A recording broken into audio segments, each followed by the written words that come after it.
Mas, assim, por que então, mais uma vez, a gente tem um projeto como esse que consegue fazer com que a gente se aproxime de alguma maneira com a classe trabalhadora e pautar o debate, no final das contas, mas como e por que um projeto como esse consegue ser travado ainda assim?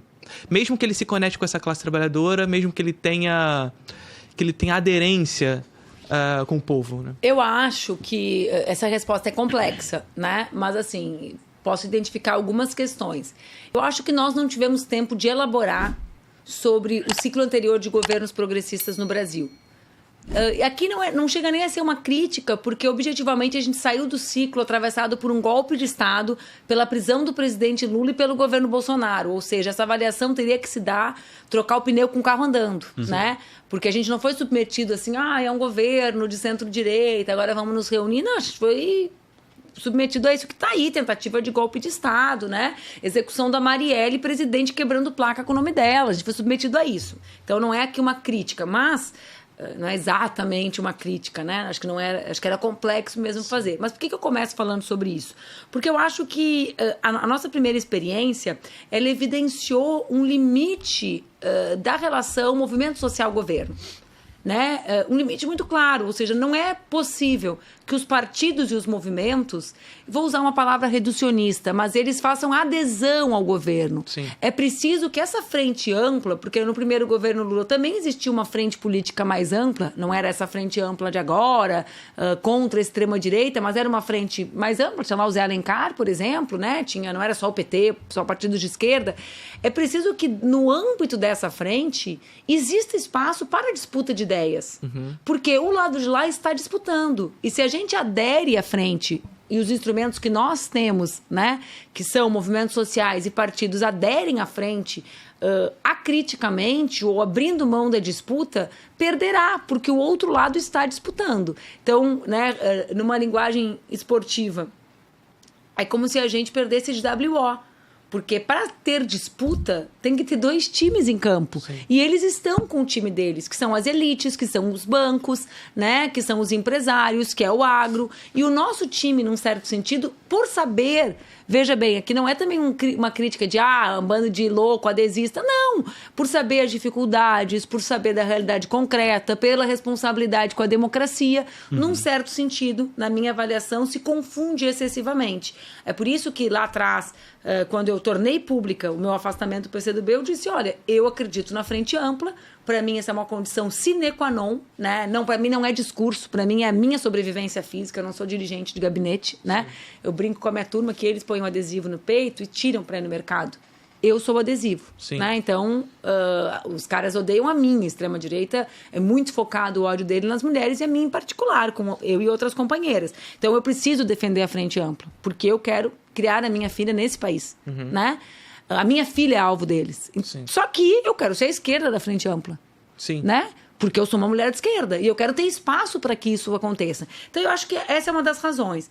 A segunda razão, se os nossos instrumentos estão aí, quais são os instrumentos que a gente tem para fazer essa disputa? Acho que nós temos poucos, né? Nós temos poucos, eles são instrumentos com um grau de conexão com a população importante, mas sem outras conexões importantes. Ver a surpresa que o Rick trouxe na política. Quando a surpresa acontece, eu também fui surpresa 20 anos atrás, tem alguma coisa errada em quem fica surpreendido, em geral. Em geral, quem está surpreendido é o errado. Né? Eu lembro isso acontecendo na eleição do Bolsonaro. Estava ontem falando com uma cientista política amiga minha. Eu disse, como é que vocês nos davam aula? Eu fiz faculdade de Ciências Sociais, além de jornalismo. Vocês diziam, eleição nacional, partidos nacionais e tempo de TV. Essa é a fórmula da eleição no Brasil. Aí chega um cara que não tem partido nacional, que não tem tempo de TV, todo mundo ia para a reunião partidária reproduzir esse discurso. Quando entrar a televisão em agosto, vocês vão ver o couro que o Alckmin vai dar no Bolsonaro. Era isso que diziam, ou Meirelles, né, que eram candidatos de partidos mais tradicionais. Não aconteceu. Então, quem estava errado? Os surpreendidos, não a surpresa. A surpresa estava... Então, por que essa surpresa toda do mainstream da política, digamos assim, com o Rick? Onde está o erro, percebe? A dissociação, o não perceber, numa certa distância. Alguns falam que é preciso voltar às bases. Eu não gosto desse termo, porque eu não quero voltar. Porque volta me remete a passado. Sim. Eu acho que a gente tem que ir. Quando a gente fala em volta, em geral, essa volta está carregada de conceitos. Então, tem que voltar para um território, para um tipo de ação política, para um tipo de trabalho. Não Não haverá volta para isso, porque isso pertence a um outro tempo histórico. É preciso ir para o território, e o território não é só físico, ele é virtual também. Sim, claro. É preciso compreender, né, essa duplicação da esfera pública no território físico e no território virtual. É preciso compreender essas dinâmicas, mas é preciso ir para esse lugar. Né? É preciso estar nesse lugar, a ponto que a gente não possa ser surpreendido por algo que devia estar na cara no Rio de Janeiro que ia acontecer. Talvez você já tivesse percebido, né, caminhando no metrô ou conversando com as pessoas, que ele fosse ser tão bem votado, né? Mas como a gente, então, nessa direção de ir às bases ir às bases, a gente disputar, inclusive, o debate público com relação a essas organizações que sempre estiveram ao lado dessa esquerda, mas que, progressivamente, no debate público, são difamadas de alguma forma. Porque, por exemplo, o MST é uma organização que a gente sempre esteve próximo e continua organizando de uma maneira muito acentuada. Por mais que se discuta esse distanciamento...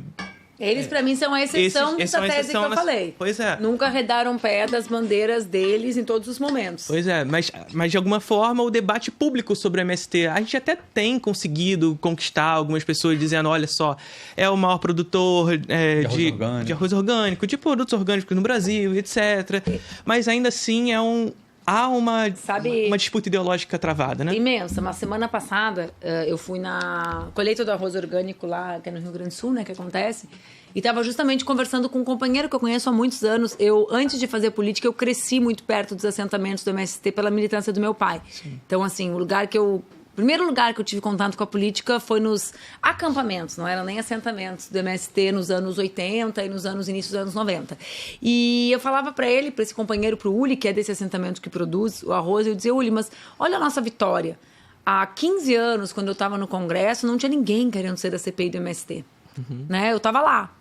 Agora, a estratégia deles, eles são um movimento que eu mais admiro, né? Mas a capacidade deles de se organizar para fazer o debate público nos grandes centros urbanos, com a produção de alimentos, com o debate sobre orgânico e veneno, alimentação saudável, né? Eles conseguiram, na minha opinião, avançar muitas casas no desisolamento político deles, porque até parte da esquerda não compreendia a luta pelo campo, porque a maior parte da esquerda não cresceu na fronteira como eu. Sim. Cresceu no Rio, cresceu em Porto Alegre, cresceu em São Paulo. Então, como eu brinco, né? Às vezes eu brinco com a minha filha, né? Que cresceu em Porto Alegre, eu falo, deixa eu mamãe te explicar um negócio. Isso aqui é uma árvore de maçã. A maçã sai de uma árvore. Né? Então, por quê? Porque uma pessoa da cidade mal sabe de onde sai o alimento que come. Daí a entender que o pequeno agricultor é quem produz... Eu vou com meus filhos na feira todo domingo para eles verem mais de pertinho as coisas. Para conhecer o agricultor, para ver, né? Então, o meu marido, o Duca, tem uma ótima entre nós. Eu cresci numa cidade pequena, eu cresci na metade sul do Rio Grande do Sul, né? Embora eu seja porto-alegrense. Aliás, hoje eu me dei conta que as gurias que trabalham lá no Instituto não sabem que eu nasci em Porto Alegre, Ana. Porque elas botaram assim, Porto Alegre é a cidade que eu escolhi viver. É aniversário de Porto Alegre hoje. Eu falei, não, eu nasci em Porto Alegre, eu escolhi viver, porque eu podia estar em qualquer lugar. Sim. Mas, enfim. Aí o meu marido, um dia, eu não sei o que eu tava falando, eu falei, a gala do ovo, né? Daí ele... Eu tinha galinha, né, quando eu era criança. Vocês sabem o que é a gala do ovo? É o... Pô, esqueci agora. Tá vendo? Tá vendo? A gala, o ovo galado, é o ovo quando a galinha encontrou o galo, entendeu? O ovo que não pode... Que poderia virar pinto. Isso. Aí o meu marido falou assim, cara, só um pouquinho, para tudo. Os outros não podem. Eu não é um pinto pro ovo? Aí eu falei, não. A gente só come o ovo que não é o galado. Agora, antigamente se comia o ovo galado, né? Aí, não comia, não, tava ali, de pinto, mas, né? Aí eu, não, o ovo é um óvulo, né? Ele tem que encontrar o galo. Sim. Aí, cara, é óbvio, mas até hoje eu pensava que cada ovo que eu comia era um pinto, entendeu? Eu falei, claro, porque tu só morou em Porto Alegre, né? O máximo perto que chegou de uma galinha já foi congeladinha ali, depenada, né? Então, assim... Mas é verdade, eu sou do Rio, eu só aprendi isso morando no interior de Minas. Tá vendo? Então, por que eu tô falando isso? Eu tô falando isso pra gente entender a dificuldade da luta concreta do MST. Sim. Né? Porque eles são quem? Eles são pequenos agricultores sem terra. Num país que os grandes centros urbanos não sabem de onde vem a comida que come. Não é... Eu não tô desprezando ninguém. Falei do meu marido para dizer que eu tô falando das pessoas normais, das pessoas de esquerda, das pessoas massas, das pessoas que a gente gosta. E eu acho que eles conquistaram muitas casas, sim, correto? Agora, eu acho que tem uma resposta que não se aplica ao MST, porque eu acho que eles já estão no caminho para isso, mas se aplica à tua pergunta, sim, que é como tirar do isolamento político essas organizações que são as organizações que lutam pelo trabalhador, para mim, é disputando valores. Tem uma parte da esquerda que diz assim, a extrema-direita vai para a disputa de valores e nós começamos a perder porque nós estamos disputando valores. Mentira! Nós começamos a perder quando a gente abriu mão de disputar os nossos valores, porque o povo brasileiro não é essa merda que a extrema-direita é. Não é. Então, o que a gente parou de disputar? Aí tu vai me dizer assim, eu estava em Vitória semana passada, semana retrasada, e aí eu falei o negócio, e aí no final, cara, eu fiquei até emocionada. Um cara, assim, acho que da minha idade, né, aquela coisa ampla, que pode ser mais novo, que é um pouco mais velho, ele me olhou e falou assim, muito obrigada, tu fez eu me dar conta de um negócio hoje. A minha mãe nunca quis que eu fosse gay, é verdade.